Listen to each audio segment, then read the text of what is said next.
Jaya. Kami dari kelompok 13 Orientalisme akan menjelaskan Ijaz Orientalisme. yang pertama yaitu citra populer dalam representasi sains sosial. Yang pertama, Orientalisme dalam ilmu sosial. Orientalisme cenderung memandang dunia timur melalui sudut pandang barat yang seringkali tidak adil dan penuh stereotip. Yang kedua yaitu stereotip timur dan barat. Masyarakat termasuk Islam sering digambarkan sebagai stagnan, irasional, dan tradisional. Sementara masyarakat barat sering digambarkan sebagai rasional, modern, dan maju. Contoh, banyak studi kolonial yang menyederhanakan budaya Islam tanpa memahami kompleksitasnya. Misalnya, hanya melihat Islam sebagai budaya yang tidak berkembang. Kedua yaitu kebijakan relasi kultural. Satu, pengaruh Orientalisme ada kebijakan. Orientalisme tidak hanya ada dalam dunia akademik, tetapi juga mempengaruhi kebijakan politik dan budaya, terutama dalam hubungan antara negara barat dan dunia Islam. Yang kedua yaitu relasi kultural deothat. Negara-negara barat seringkali menganggap budaya Islam sebagai sesuatu yang perlu diperbaiki atau dimodernisasi. Ini menciptakan relasi yang tidak setara. Contoh, banyak program bantuan yang dibuat oleh negara barat didasarkan pada anggapan bahwa budaya Islam perlu disesuaikan dengan standar barat. Ya, baik. Slide selanjutnya yaitu representasi Islam di dalam Orientalisme. Nah, bisa kita lihat di dalam poin pertama yaitu Islam sering direpresentasikan secara sempit di dalam diskursus Orientalisme. Nah, jika kita mau mengetahui dunia Islam di dalam perspektif atau dalam kacamata Orientalisme ini, kita harus mengacu pada sejarah bangsa Islam dengan bangsa Arab, bangsa Barat. Nah, pada abad pertengahan Islam mengalami masa keemasannya, baik di dalam ilmunya, ilmuwannya, baik di dalam ekonomi dan lain sebagainya. Itu mengalami peradaban atau mengalami kemajuan yang sangat pesat gitu.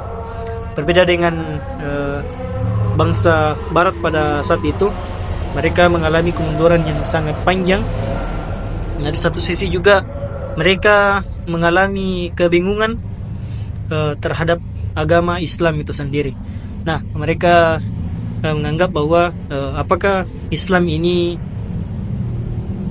adalah agama penyempurna dari agama Kristen tersebut, ataukah agama yang sejatinya dibuat-buat oleh Rasulullah.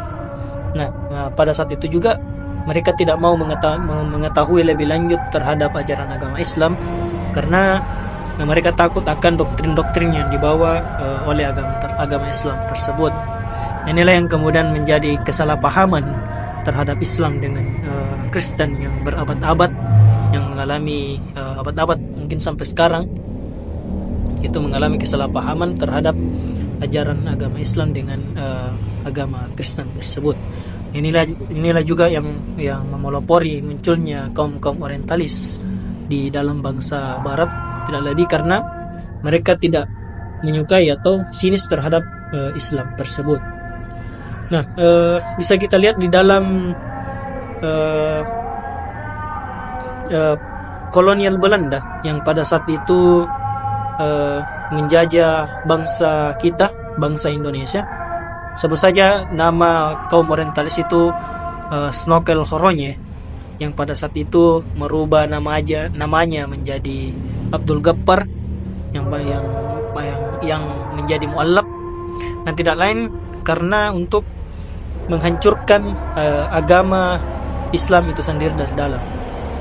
Nah, karena posisinya pada saat itu wilayah Aceh adalah wilayah yang dipenuhi oleh santri-santri, yang dipenuhi oleh ulama-ulama yang ketika dilawan secara langsung atau secara angkat senjata itu, pemerintah Belanda atau kolonial Belanda ini mengalami kesulitan.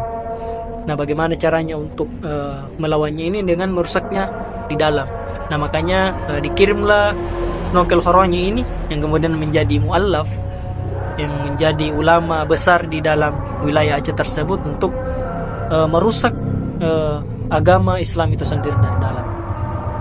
Nah, inilah yang dilakukan oleh Snokel Horonye itu untuk merusak atau memecah belah terhadap Islam itu sendiri.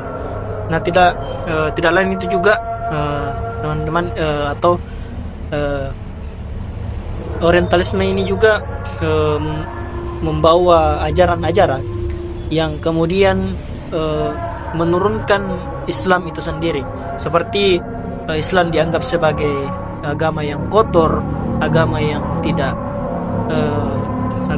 tidak berperadaban, atau agama yang terkebelakangan, dan itu semua dibawa atas kemauan Orientalisme ini untuk menguasai Orient atau menguasai bangsa Timur. Jejak yang keempat yaitu representasi Timur.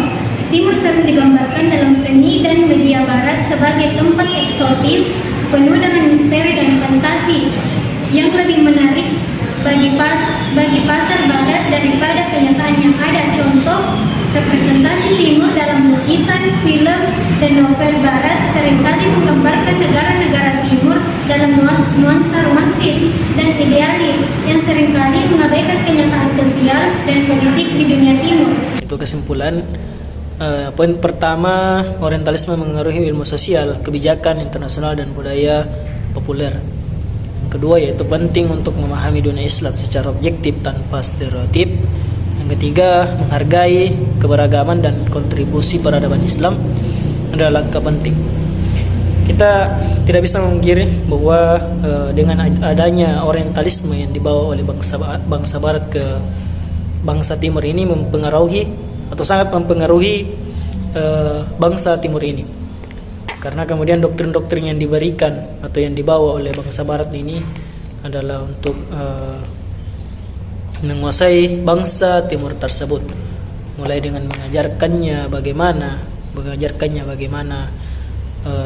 berperadaban dan lain sebagainya. Itulah yang memengaruhi banyak sekali kebijakan-kebijakan yang ada di dunia Timur tersebut.